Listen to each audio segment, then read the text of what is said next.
for the performance of the day, Lucy Isabel. Jingle bell rock. Jingle bell rock. Mm-mm, mm-mm, mm, mm-mm, mm-mm, mm. That's. You guys, I really hate that I never know the lyrics to any of the songs I sing. That's all I know. Oh my god. That's really all I know about Jingle Bell. I don't know a lot, but hi guys, and welcome to today's episode of Just Be Pretty Duh. Your host, yours truly, the one in the pink pajamas, the one with elf ears, the one with Christmas decorations in November, Lucia Isabel. Thank you. Thank you, beautiful people. The drink of the day, we are getting Dutch, or we didn't get, we're not getting Dutch Bros. We already got Dutch Bros. But we are drinking today. What is this? This is a medium peppermint mocha with strawberry soft top light ice. If you guys can hear that, that doesn't sound like light ice, but funny story, you guys. We were literally just at Dutch Bros, and they ask the person that I'm in the car with. They asked them. They're like, "Oh, um, like what's your dog's name?" And then they go, "It's Duncan." But the person that's like taking the order hears Lincoln, and then they're like, "Your dog's name is Lincoln." Oh, hi Lincoln, hi Lincoln. And at first I'm like, okay, whatever, right? But then like someone else sees Duncan and they go, oh my god, what a cute dog. And the coworker at Dutch goes, I know, and his name is Lincoln. And then it snowballs, and then all of a sudden you have like five people saying, oh my god, hi Lincoln, to Duncan. And Duncan's like just eating up all of the pets, of course. He loves it to death. So he's not going to tell them, hey guys, my name is Duncan. My name is not Lincoln. But I'm just sitting there laughing because every time someone new gets involved in the conversation and they go, oh, his name is Lincoln, I can't stop laughing because I'm like, how did Duncan become Lincoln? Um, I'm wearing elf ears today. If you guys are watching the YouTube version and actually like listening or being able to watch me on camera, you guys can see that I'm wearing my little elf ears. So funny story. We were actually in Sedona earlier in this summer, and I was with someone, and I told them I wanted elf ears, but they were like literally probably like $8 per elf ear or something like that, and they told me I couldn't get them. And then I ironically went to like a Goodwill like 2 months later, and I found elf ears for $1. And I was like, I don't know what I'm gonna use these for, but I'm gonna literally buy them. And so I bought them, and now I have elf ears, and now I have the perfect excuse to wear elf ears. But today's episode, just like really, it just got like, like not drawn upon me. No, what is it called? It got like, what is it called when you're kind of like inspired by something? Inspired by a real life scenario that I was kind of put in yesterday because I met this lovely, lovely gentleman, and he was telling me about, and he's like an elder gentleman, and he was telling me about his wife, right? His wife of 3 years. And I'm like, oh, cool. So then we start talking, and then he starts telling me about how him and his wife of 3 years met through a couples golfing tournament that they had both entered to like help cope with like the whole death of their partner. And I was like, whoa, wait, what? I was so confused. And they're like, yeah, so like collectively we were married for 100 and something years with other people. And I was like, what do you mean? Turns out, let me tell you the story of Mark and Susie. These are not their names. At least I don't think it is. Not for privacy reasons, but because I can't honestly cannot remember what their names were. So they had both been married with other people for quite some time now. I think that he said that Susie was with her husband for 54 years and Mark was with his wife for like 51 years. So what happened was they both passed away for various reasons, those I don't know, but they were married and stuff. And then Mark wanted to like get more into golf to like help him with the death of his wife that he was with for 51 years. So he called his real estate agent who sold the house that they were like living in with his wife after she passed, because she used to be like a professional golfer or something like that. And there was like a couples tournament happening, like a duo tournament or whatever, and he needed a partner, so he reached out to his real estate agent thinking that maybe she knew someone that would want to be involved with him, like get into this competition.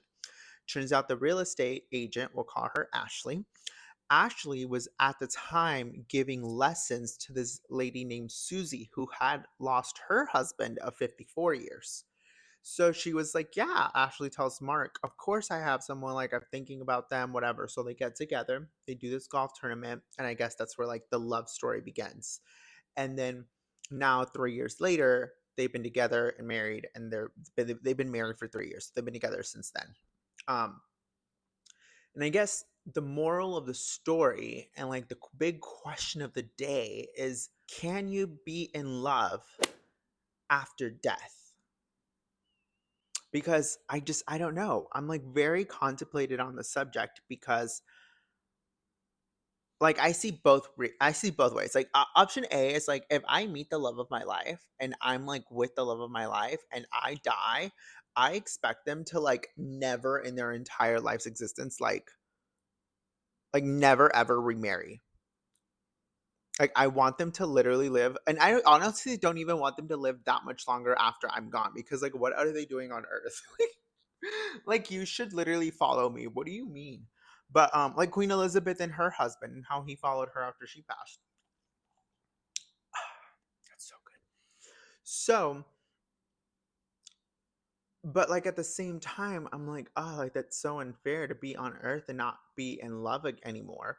Because, like, what is life without love? Like, I feel like everybody's life in a trajectory, like, is always surrounded about love. Everything is about love. You grow up thinking, okay, like, life for me means I'm gonna grow up, I'm gonna get married, or I'm gonna meet someone, I'm gonna get married, I'm gonna have kids, I'm gonna live a long, healthy life, or whatever, and then die. That's what life is for most people. And we're programmed to that, like, even when we're single and we're like in high school or college and we're in our early 20s and we're single, like, our whole motive in life is to date, to meet people, to meet a life partner because we want to be in love. Like, that's what life is all about, right? So, like, what is life without love? Like, once you've had love, and I'm not talking about the scenarios where you get a divorce or you're in an abusive relationship and you have to step away, but I'm talking about the kind of life where you actually met someone, you loved them, you had kids with them, you were married with them, and then death happens and this person gets stripped away from you. Like, what do you do then? You know? And the way that Mark was telling me this story and stuff, he was tearing up as he was talking about his wife. And it's almost like I picked up that there's, like, this unspoken thing about when, like, two widows or a widow and a widower get together, that it's like, I've had the love of my life already, and, like, I love you and I care about you, and, like, we have some life left, so, like, why not share what we have left? But I think it's like an unspoken thing where they each know that they've already loved the person that they were meant to love, and that Mark will never love Susie as much as he loved his wife who passed away, and Susie will never love Mark as much as she loved her husband that passed away. They just happen to still be on Earth. They happen to like each other's presence, and let's just be together, and, it is what it is. And it's like, because I totally understand that feeling of, like, I'm on Earth, what do you do? Like, I feel like we're just, when we're single, we're programmed to find our partner. Like, that's all we do. It's like, it's nobody ever says, I want to live a life and watch sports every single day and, like, play video games, or I want to live a life and, like, have a job and just shop every day. Like, no, like, everybody aspires to be loved, to be cared for, to be respected, to, like, be in a healthy relationship, like, to feel like you matter and that they matter, to feel like you just genuinely, like they're your partner, and, like, they're your best friend. And I think that once you've had that, and once you've experienced that, and then it gets taken away, like, there's, like, almost like nothing else to do. And but then at the same time, it's like that brings up the other, like, is life all about love? Like, is that literally the only thing that, like, life is all about, is love? Because it's like, I don't know, there's a lot of people on earth that, like, are in bad relationships, or, like, they just genuinely have never found a partner, or they're, like, probably one of those people that are like, I'm not looking for a partner, and, like, what do they do? Like, Like, do they just not do anything? Like, I'm just so confused. And I really like want to know what everybody else's like mindset is on this topic because I really am just so curious as to like how would you feel if you and your current partner. But also, I feel like you have to know that they're the love of your life. Like, you can't be in debate about it. Like, you have to, like, in order to be able to answer this question, you have to know they're the love of your life. Because I feel like there's situations where people get married and they get a divorce, and then the person that they marry next or the person that they're with next is the love of their life. And then they go, like, oh, that's the love of my life. You know what I mean? I think it's something that you internally just know and you understand, and something that you feel. And the like rule that I live by is like, whenever someone does something to me, like that really really hurts my feelings, or whenever someone talks to me in a way that I don't like to be spoken to, I can't remember this TikToker, and if I can find the clip I will play it. But like he basically goes like, I hate it when people like break up and then they go, oh, but the love of my life, like I just lost the love of my life. And then the guy, the therapist or life coach, goes, was that the love of your life? Like, would the love of your life treat you that way? Would the love of your life talk to you that way? Would the love of your life do these things to you? No. Okay, then that's not the love of your life, girl or boy. If you're watching this, because oh, shout out to Mari. Okay, sorry, I do have a correction because I did get fact checked. Mariano also found love in Vegas. I've never met the guy because it happened after I moved there. So that's why I didn't count it and it didn't come into my mindset. But he is happily in love, and he just wants the world to know that he is in love. And sorry, I got fact checked. So this topic and this story specifically resonates to people that have found the love of their life. And it's like, once you have it, the one thing that basically society tells you that you have to live for, and this is the only thing that your whole life journey surrounds around, what do you do when you lose them? So I spoke to other people, and someone also elderly did mention that, not elderly, but they're older, but they did say that when they pass, they typically have left like almost like seeds of love around, because typically when you find the love of your life, you have kids, you build a family, you build a community, you kind of like do something about it. So if Mark loses Susie, or Susie loses Mark, or whatever, they have, or their previous partners, I'm sorry, they have kids that are like symbols and seeds of the love that they shared, and that's what keeps them going, you know. I just don't know how I feel about like dating. Like, if I were to be with the love of my life and I passed away, I would want him to like never date anybody, because nobody's going to compare to me ever. And like, I would also want them to like literally celebrate Mean Girls Day every year, because I celebrate Mean Girls Day.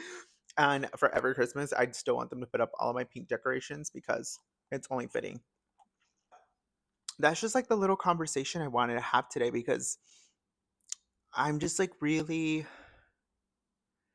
contemplated. I'm like, or really like, I'm really just, I don't know what to think, and I don't know what to say on the topic, because it's complicated. Because like I said, the selfish side of me would say I want nobody that like, wouldn't want the love of my life to date someone after me. But then at the same time, if I loved them and they loved me, and we're each other's love of our lives, and I were to pass, would I want him to live alone for the next 20 years or 10 years or however long? You know, like I said, the selfish part of me would want it to be like when Queen Elizabeth died, and then Prince Philip like passed away not too long after. But like, is that too selfish? It's not. No, it's not. It kind of is, but it's it kind of is, but I don't care, to be honest.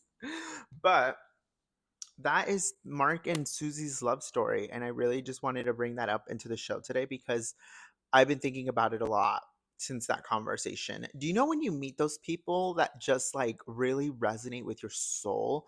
And I remember after like having that conversation with Mark, and after that interaction, I felt like my soul warm up, and I felt like so happy, and I was like on cloud nine, because some people just bring so much good energy into your life that you just feel so good to be around them. You just feel almost like you're glowing, you know?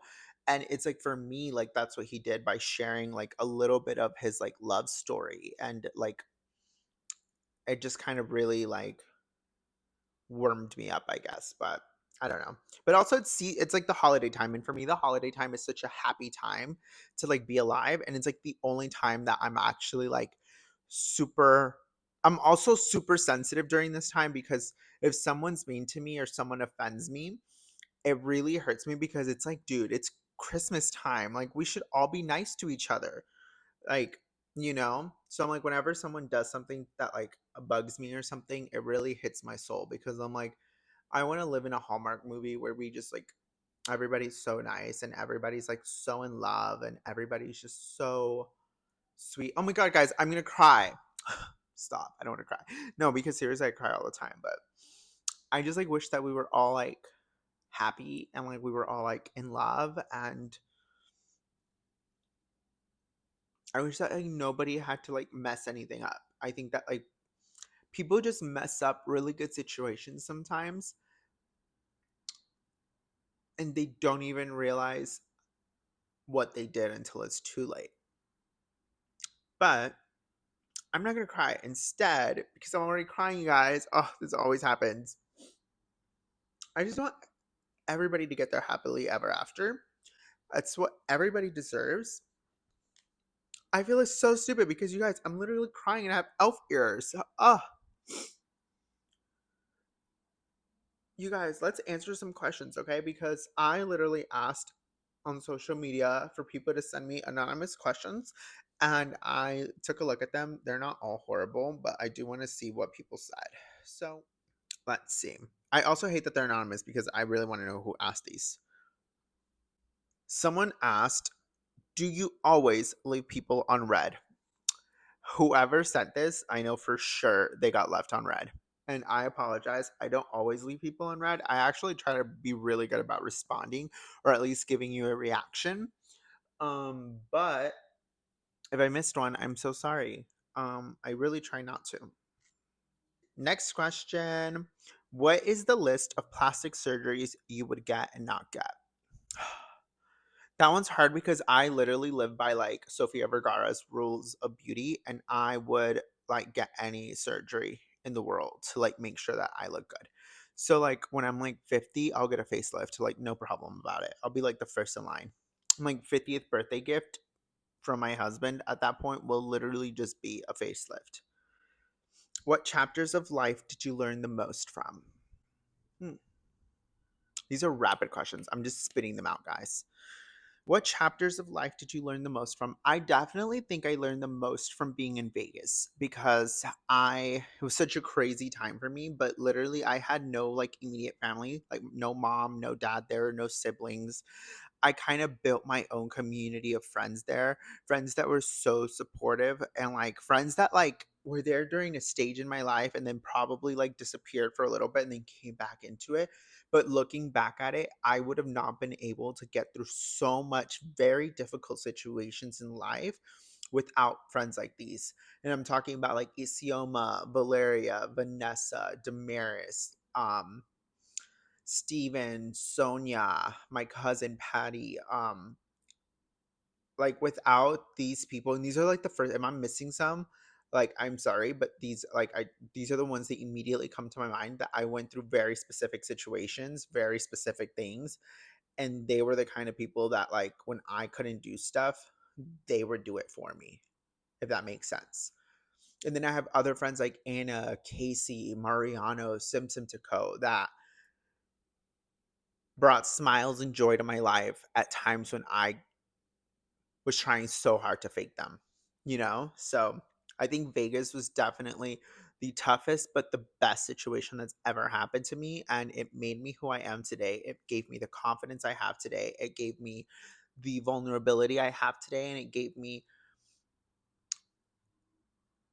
the lessons. Like, I just learned so much from everybody and from everything I went through. The next question is, who do you turn to when you just need a listening ear? I really, if I want to be, so I have like three things. If I want to be listened to and misunderstood, I call my mom. If I want to, if I want to be listened to and semi understood, I call my dad. If I want to be listened to and judged, but like still be loved and like have some type of advice, I call Luis. If I want to be listened to and just like never be ignored, never be like what's the word? Like never be judged, but basically just be listened to just to listen to me. I won't get like a list like what is it called? Advice and stuff, but I at least would have a listening ear. I call Isaac. And if I need someone that's going to listen to me, and this is only when it has nothing to do with both of us, but only has to do with me, like basically like only my problems or my situations, but I want someone that's going to listen to me and just make me feel better. I call Josh. Like Josh is really good about like if I'm having like a really bad time and it has nothing to do with the relationship, he has a really good way of like making me feel better. Selena Gomez or Selena Quintanilla? Quintanilla. This is gonna be so controversial, but Selena Gomez. You guys, I love Selena Gomez. Like Selena Gomez could do no wrong. If Selena Gomez, like it's so bad, but if Selena Gomez did something, said something, like whatever, I'm jumping on board. Like I love Homegirl so much. Like if she starts wearing like sequence jeans with a freaking yellow top, I will start wearing sequence jeans with a yellow top. Like if Selena Gomez goes vegan, I'll go vegan. Well, like something like I don't know, that might be extreme, but yeah. Which of your friends is the most stylish? I definitely think that when it comes to like bougie stylish, Mariano. Mariano, oh my gosh. He almost like showed me up at my own wedding. Like he showed up, I'm like looking at our wedding photo. He showed up in like a blue lace top with like a really big black flower and like black like Versace big flare pants, like in a belt wrap. And then I think he was wearing some platform like shoe or something. I don't know, but he in like black gloves. Like who wears that to someone's wedding? I don't know, but iconic. It's literally iconic. I literally got dressed in a parking garage because I totally forgot about it. That's a whole other story. But yeah, I think like when it comes to stylish like that, he's definitely the most stylish.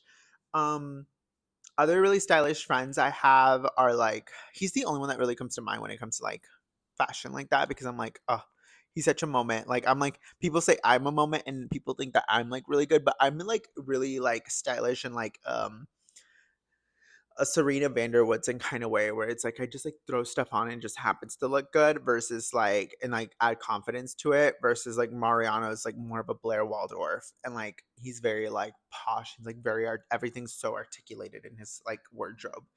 Like I'm like if there was like a CGI thing where he could put himself and then grab like pieces to like put them on while he's in bed and that way he can like see what the outfit would look like before, I think that he would have it because everything always looks so put together and like so purposeful. Versus me, I literally have a reputation because I'm always like putting on like every bracelet and every piece of jewelry I have, but that's just what I do. Yeah. Thank you guys so much for watching today's episode. A like, a comment, please hit the subscribe button. And remember, just be pretty. Duh.